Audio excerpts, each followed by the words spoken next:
आगे बढ़ते हैं।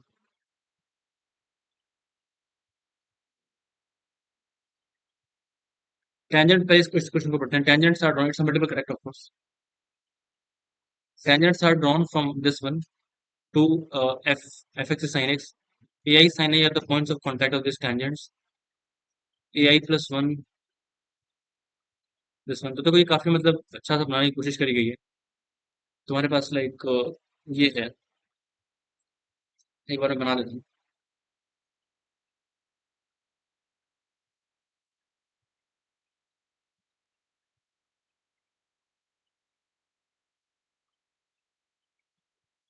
यहाँ पे मतलब क्या बोल रहे हैं कि मान लो ये जो पॉइंट है minus pi by two comma zero है, ठीक है।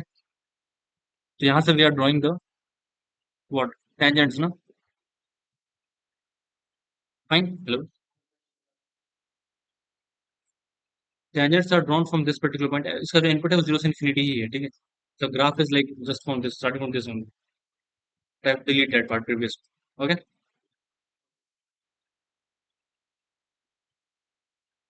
So this is our function.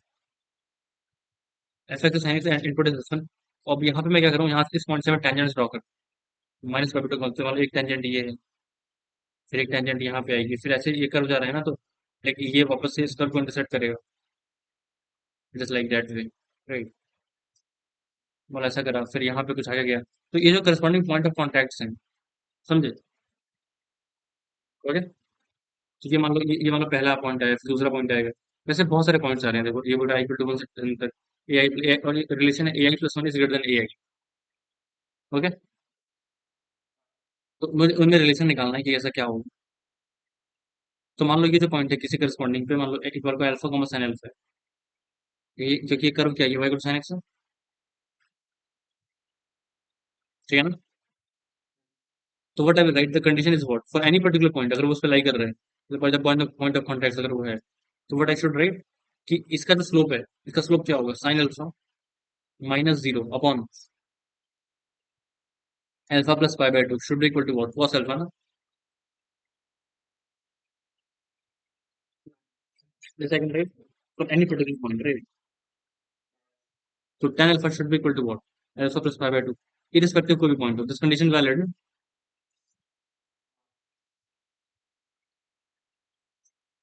पहले पहला ऑप्शन तो ऐसे ही आ गया, डिस्पाइट में कि क्वेश्चन अभी सॉल्व भी नहीं हुआ है, बट एक नंबर तो मिल गया।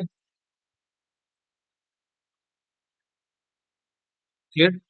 अब सवाल ये है कि इस इक्वेशन के जितने सॉल्यूशंस होंगे, जो पहला सॉल्यूशन आएगा जीरो से मतलब जीरो से इन्फिनिटी में, जो पहला सॉल्यूशन आएगा वो मेरा क्या होगा, ए वन होगा ना। जो दूसरा सॉल्यूशन आएगा वो ए टू होगा। बात समझ आ रही है क्या बोल रहा हूँ। अरे इस इक्वेशन का सॉल्यूशन जो होगा वही होगा ना A one A two A ten, जो जहां तक ले जाना है मेरे को, क्योंकि कोई भी पॉइंट है वो सेटिस्फाई कर रहा है, तो इस इक्वेशन का जो पहला स्मॉलेस्ट सॉल्यूशन होगा वो ए वन होगा, दूसरा सॉल्यूशन आएगा वो ए टू होगा, तो इसने बोल रखा है ना कि ऑर्डर फॉलो हो रहा है। नहीं समझ रहा है। अरे ये पहला इस रिलेशन को सेटिस्फाई करना पड़ेगा ना टेंजेंट होने के लिए। तो इसका जो पहला सोल्यूशन आएगा, मान लो इस पर्टिकुलर पॉइंट पे एक्स नॉट पे अचीव हुआ, ये चीज इक्वल हो रहा है, फिर tan x x naught equal to x naught plus five by two. तो उसके बाद फिर दूसरा पॉइंट होगा जहाँ पे अचीव होगा। तो इस इक्वेशन के सॉल्यूशंस वेरी इंपॉर्टेंट है ना, इस इक्वेशन के सॉल्यूशंस होंगे। तो now we have to analyse this equation, tan alpha equals to alpha plus five by two, इसके जो सॉल्यूशंस है तुम्हारे पास वो कैसे, तो पहला सॉल्यूशन मान लो गेस करना चाहते हो, ध्यान से देखो हाउ वी कैन एनालाइज। सी, अगर मैं इसको फंक्शन लिखूं tan alpha minus alpha minus five by to, okay, let's say this is function F of alpha. तो एफ डैश अल्फा क्या आ जाएगा, टेन स्क्वायर अल्फा। एक बार तो तुम ग्राफ वाइज देखो, मतलब tan alpha equal to graph से ज्यादा बेटर बेटर बेटर क्लैरिटी आएगी।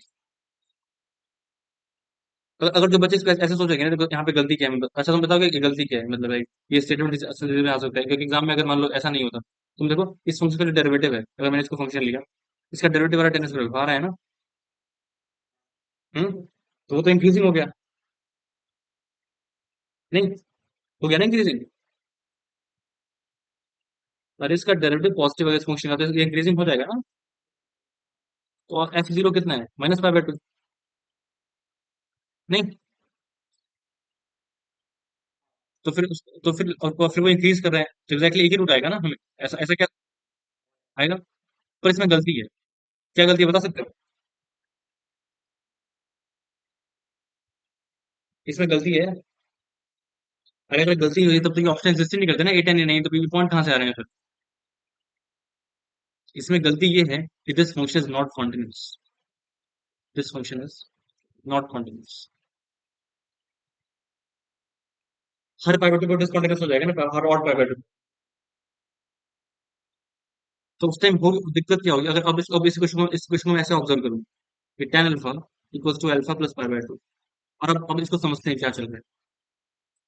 ठीक है, तो tan अल्फा कैसा होगा? मतलब ये चीजें इतनी इंपॉर्टेंट हो जाती है ना, मतलब लाइक कैलकुलस वही चीज है कि तुम अगर एडवांस में ये चीजें वैसे यूज होती है, ऐसी बात नहीं है। एक आध क्वेश्चन में लाइक वेरी मतलब 0.001% तो क्वेश्चन होते हैं, मतलब 1.1% क्वेश्चन। बट अगर सीख रहे हैं तो काफी कॉन्फिडेंस तो बूस्ट होता ही है। तो when you are discussing when complete एक पेपर, जैसे तुमने 3 पेपर करा तो तुम्हें उस दिन उन 3 पेपर जो तुम्हें आते हैं उसके अलावा भी अगर तुम सब कुछ सीखते चले जाओगे, तुम्हारे नंबर सच में ड्रास्टिकली इंप्रूव करेंगे। बाकी वही तो घुमा फिर के पूछा जाएगा अगली बार। But is the mentality? Paper हो गया ना, नंबर आ गया ना, ये it is my true potential. अरे पोटेंशियल अपडेट होगा कैसे?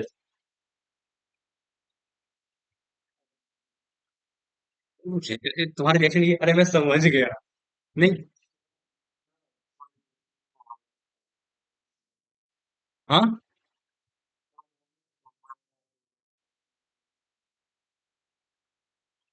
बट ये तो सच है, आगे आगे ऐसा नहीं करोगे ना, वो तो हो गया तो काम हो ही जाएगा।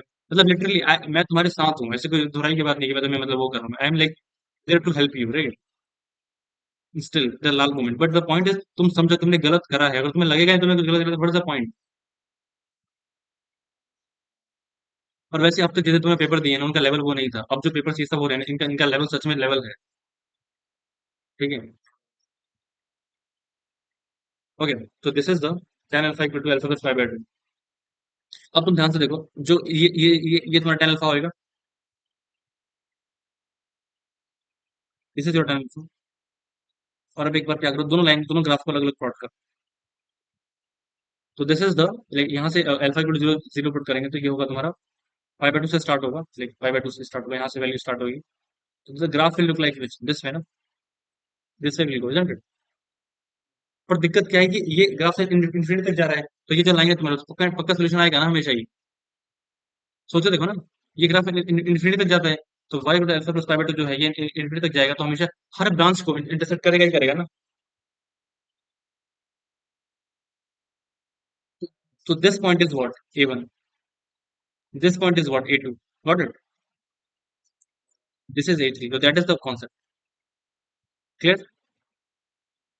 अब देखो जो a1 है, मैं कुछ ज्यादा नहीं कह सकता, पर इतना कि जो a1 होगा वो 0 से π/2 को इसमें लाई करेगा। This one I can say, ये जो लाइन है वो फर्स्ट ब्रांच को इंटरसेक्ट कर रही है, positive first first positive branch, ये सेकंड पॉजिटिव ब्रांच, ये थर्ड पॉजिटिव ब्रांच। तो a1 is 0 to π/2, similarly a2 is what, second positive branch, so what, 5 to 3 π/2 ना। क्लियर? तो that's how it is going. समझ आया? अब ऑप्शंस पढ़ते हैं। a10 minus a9 is less then 5। अब तुम खुद सोचो, कोई भी जो इंटरवल होगा, मतलब कोई भी जो इंटरवल होगा, देखो ये तो ऐसे तुम्हें दिख रहा है कि यहाँ से देखते हैं, पहले इस यहाँ से देखते हैं। तो यहाँ पे अगर देखो इस पॉइंट पे जो इंटरसेक्शन आएगा, मेरे को क्या पता है?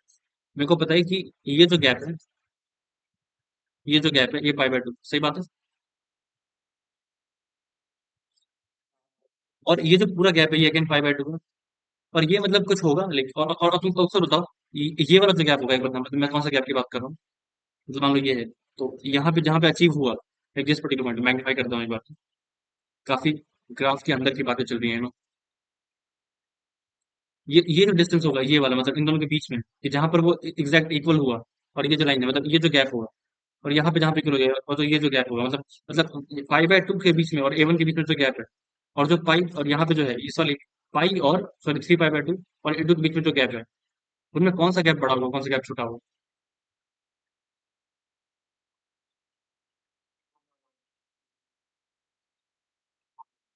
वो कम होगा कि ज्यादा होगा? कम होगा, एग्जैक्टली, क्योंकि यहाँ पर वो इंक्रीजिंग ग्राफ है, तो वो पहले अचीव हो चुका है, राइट?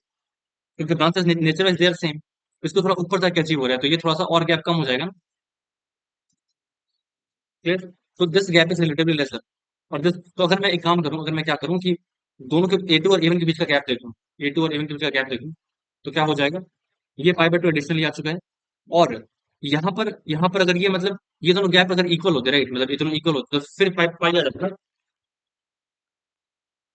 राइट? ये गैप और ये गैप अगर इक्वल होते, राइट, तो एक यहाँ पे लाइन ड्रॉ करो, एक यहाँ पे line draw, this particular point. तो दिस वन इज, और दिस वन, तो ये जो गैप है, मान लो ये डेल्टा है, तो ये डेल्टा से कुछ कम होगा ना, ये वाला। तो व्हेन आई एम सबट्रैक्टिंग, तो पाई बाय टू प्लस ये वाली चीज, और ये दोनों का like this thing and plus this thing, right? और this thing is like what is less than this one ना, ये उससे ज्यादा है, ये वाली चीज।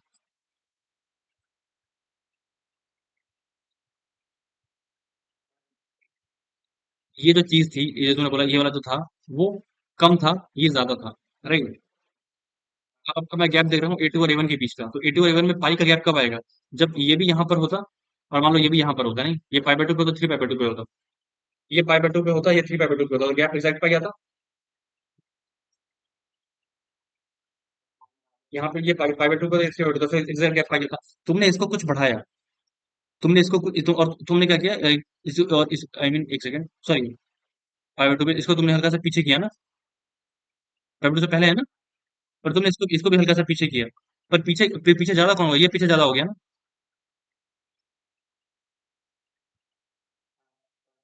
तो अब जो गैप है, अगर दोनों को सेम बढ़ाते, अब ये पॉइंट यहाँ पे आ गया, वैसे देख सकते हो, इसमें ये है तुम्हारे पास, ये 5/2 है, ये 3/2, तो 5/2 से पहले अचीव हो रहा है। तो मैंने इसको क्या किया, इसको ये गैप पहले पाई एग्जैक्ट, मैंने इसको इससे समझ लो कि इसको मैंने हल्का सा इधर किया, और इसको मैंने उससे कम किया ना, नहीं, लेकिन छोटा था। तो अब मेरा ये यहाँ पे है और ये यहाँ पे है। एक बार तो मान लो समझने के लिए कि ये मान लो पाई बाय 10 ही है, और ये पाई बाय 20 है। तो अब कितना हो जाएगा पाई? एक सेकंड, गैप पाई से बड़ा को छोटा हुआ, ये बताओ ना। तुमने इसको ज्यादा कर दिया, इसको कम किया, गैप पाई से बड़ा हुआ छोटा हुआ, exactly, this is more elongated, और वो उतना अचीव नहीं कर पाया ना।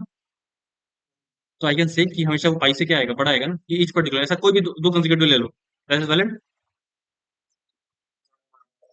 तो यहाँ से तो ये गलत हो जाएगा, मेक सेंस? और आई can right what, A10 - A9 जो होगा वो पक्का पाई से बड़ा होगा, और similarly A11 - A10 is greater than pi, तो दोनों को ऐड कर दो तो क्या आ जाएगा? A11 - A9 is greater then 2 पाई। तो ये सही हो जाएगा। आई बात समझ?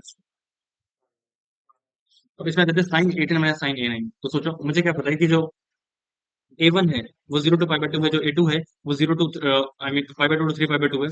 तो इवेंचुअली आई कैन राइट, देखो पहले देखो, 0 to π/2 A1 आ गया, 5/2 to 3/2 किसमें आ गया? A2 आ गया ना। फिर अगेन ये कहाँ से कहाँ तक आएगा? Again I have to uplift my interval what, मतलब मेरे को पाई आगे बढ़ाना पड़ेगा ना, लाइक सॉरी, π/2 से पाई होगा, अरे सॉरी, पाई से 3/2 आई मीन, राइट? तो मेरे को पाई फिर ऐड करना है, तो क्या हो जाएगा? 2 पाई से 5/2 ना। थोड़ा सा pattern is R pi to 2R plus 1 π/2 ना, that is the AR, that is the A1, I mean sorry, AR plus 1, that is the AR plus 1, right? AR plus 1 is what? It belong to this interval, no? Sure. तो अगर मैंने R को 8 put किया, तो वो कहाँ से कहाँ तक आ जाएगा? 8 पाई टू 17 π/2, मतलब 8 पाई से एक वो वाला, ये चीज आएगी ना, ये क्या होगा? A9 होगा, नहीं? और A10 क्या होगा? और A10 क्या होगा? A10 होगा तो वो बिलोंग करेगा तुम्हारा, और 9 पुट करना है, तो 9 पाई टू वॉट? 19 π/2 ना, सही है? और साइन का ग्राफ इस इंटरवल में कैसा होगा? 8 पाई से 8 pi plus pi bye 2। Like ये क्योंकि 8 पाई से 8 पाई पाई बाय 2 है, तो ऐसा ही होगा ना मतलब। ऐसा मतलब तो पॉजिटिव वाला हाफ, लाइक ये 2 पाई के बाद वाला आ रहा है ना, ऐसा वाला होगा, पॉजिटिव हाफ होगा ना इस इंटरवल में। इसका ग्राफ साइन का जो होगा वो अपर वन होगा। और तो इसका मतलब जो A9 है वो तो पॉजिटिव है ना, this one is positive. Clear. और जो A10 है वो तुम्हारा क्या है? 8 पाई ये रहा, तो 9 पाई ये रहा, तो वो निगेटिव है ना। तो दिस वन इज निगेटिव, तो negative minus positive eventually what? Negative only ना। This also. So it's like a very very good question, isn't it? तो उसमें कितनी सारी चीजें सीखने लायक होती है सब क्वेश्चन। समझे? ओके।